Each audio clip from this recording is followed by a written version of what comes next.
Yes guys, it's your boy Cam, CTB, Cam Talks Boxing, back with another video. This past weekend we saw Devin Haney defeat Vasyl Lomachenko and defend his undisputed lightweight titles in Las Vegas in, for me, one of the fight of the years. Elite, world-class boxing at its finest. We got what was advertised. It was a chess match, and guys, look, you saw in the thumbnail. Was Vasyl Lomachenko robbed of his dream to become undisputed lightweight champion of the world? Let's talk about it.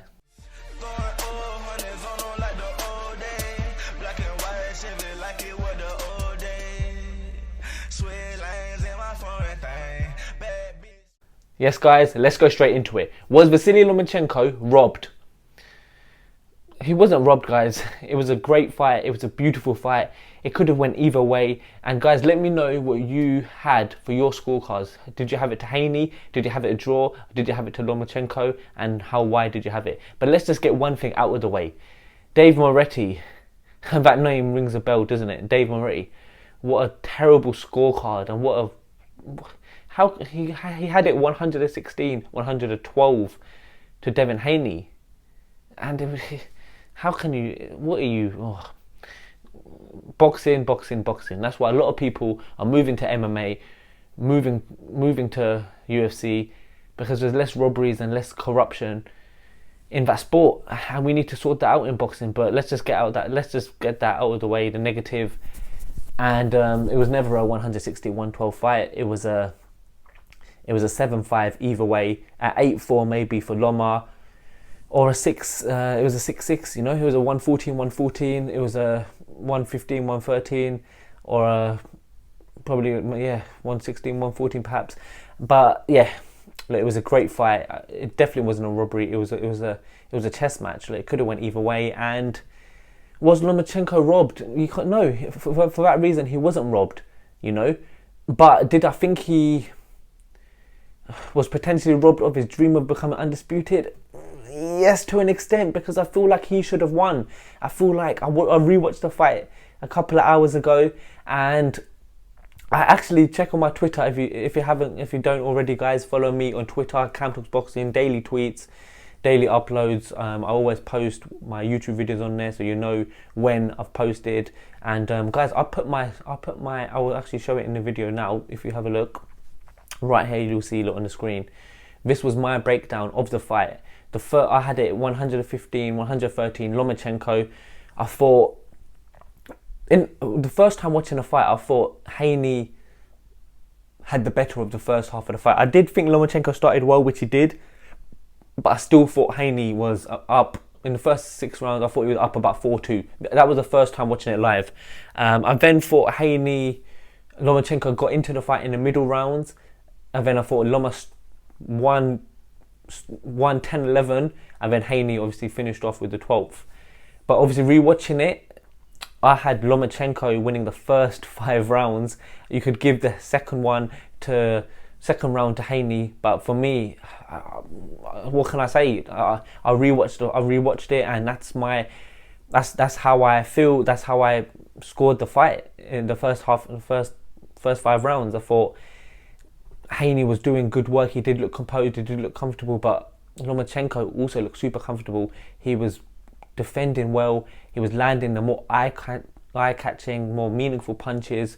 He was executing his game plan, and he was getting into mid-range, inside, and he was just landing the better punches for me. You know, he was working better in the clinch, and I feel like Haney grew into the fight. I think I had it round 6, 7, 8, and 9. I had Haney winning, so that makes it about 5-4.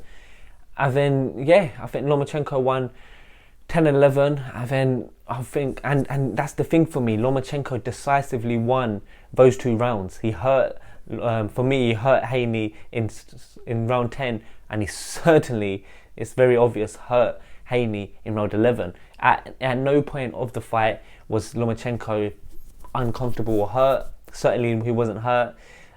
At no point in the fight was he really pushed to the back foot or pushed on the ropes and suffered like an onslaught from Haney. But on the other hand, Haney did get an onslaught from Lomachenko. He did, get hit by combinations, and I think it's just what you like. Look, I spoke to a few people on Twitter today. They saw the first five rounds completely differently. They thought Devin Haney. They thought Devin Haney won the first 4 out of 5 rounds. So it's really what you like. Did you like the bodywork, which was world class from Devin Haney, the bodywork and the jab from Devin Haney, or was you liking the more meaningful, the power punches, the combinations, the flurries, the inside work from Lomachenko? It's really how you score a fight. It's what you like. But I think a lot of us fans think Lomachenko won. I do as well. I think it could go 7-5 Haney. It wasn't a robbery, but I do give the edge to Lomachenko, and I was just surprised that Haney actually got the decision. But guys, look, what's next for both fighters? Well, I think as much as Haney looked really good on the scales, I can't see Haney staying at 135. It would be amazing if he does stay at 135 and fights the likes of Tanks and Shakurstevenson. Even if he does stay at 135, I don't even think he should fight them. I think he should give Lomachenko a rematch. If he can have one more fight at lightweight, it needs to be a rematch for Lomachenko, and ASAP in the summer, whilst Loma's still fresh. He's not gonna age overnight. If it's like next year, for example, it's a whole another year. So I think that would be ideal. But realistically, Haney will probably vacate the titles. He will move up to 140 and look to either stay with Top Rank and fight the winner of Teofimo Lopez and Josh Taylor, or he'll probably join Matchroom and go for either Matthias Prograis winner if they fight, and if Matthias obviously joins Matchroom, or he's got the Ryan Garcia fight if he's still on the zone, or he'll just operate at 140 with Eddie Hearn, who he kind of shook hands and said that he'll go back to the zone and work with him again. So yeah, let's see or Haney might fight Rolly Romero or someone like that. So look, let's see what's next for Devin Haney. But for Vasyl Lomachenko, look, it's really interesting. Does he, can he get that rematch with Devin Haney? We don't know. If Devin Haney does move up, all the belts will be vacated. It's going to take 12 to 18 months with the politics of boxing for him to become undisputed again. It's going to take a while when he doesn't have age on his side. So does he beat Shakurstevenson? Maybe a couple years ago, yes. I don't think he does. I think it'll be a great fight. Does he beat Tank? That would be a great fight. What does Lomachenko want to do? Does he want to become undisputed? Because that's not something he's ticked off on his CV. And if he does, I think it would be great for him to go back to 130 pounds, fight the likes of, Joe Cordina, etc. And I think he can become one undisputed at 130 pounds.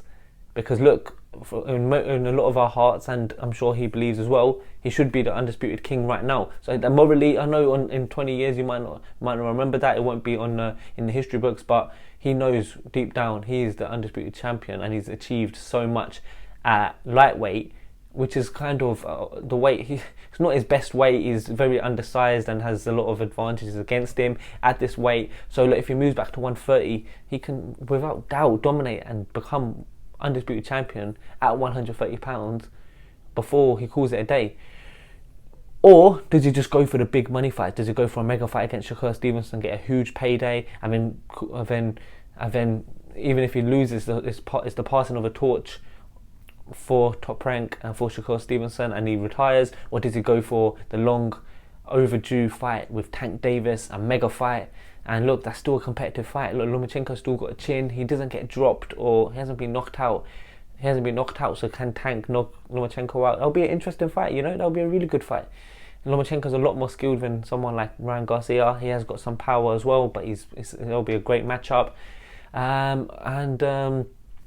Or does he retire? I can't see him retiring. He's a world-class fighter, clearly. He's a pound-for-pound fighter. But yeah, guys, let me know what you think. How you scored the fight. Let me know what you think is next for Devin Haney, and let me know what you think is next for Vasyl Lomachenko. But overall, I do not think it was a robbery. It was a great fight, and I'm looking forward to Josh Taylor v Teofimo Lopez next for me. Obviously, it's fight week for Lara Wood 2. Super excited for that fight in Manchester in the UK, where I'm from, and I'll be doing a video and a prediction for that fight. Guys, please like, share, subscribe, get me to 500, and then I want to get to 1k as well. Thank you so much, guys. I'll be back with another video. I can't even pronounce her name. Talking numbers on the phone.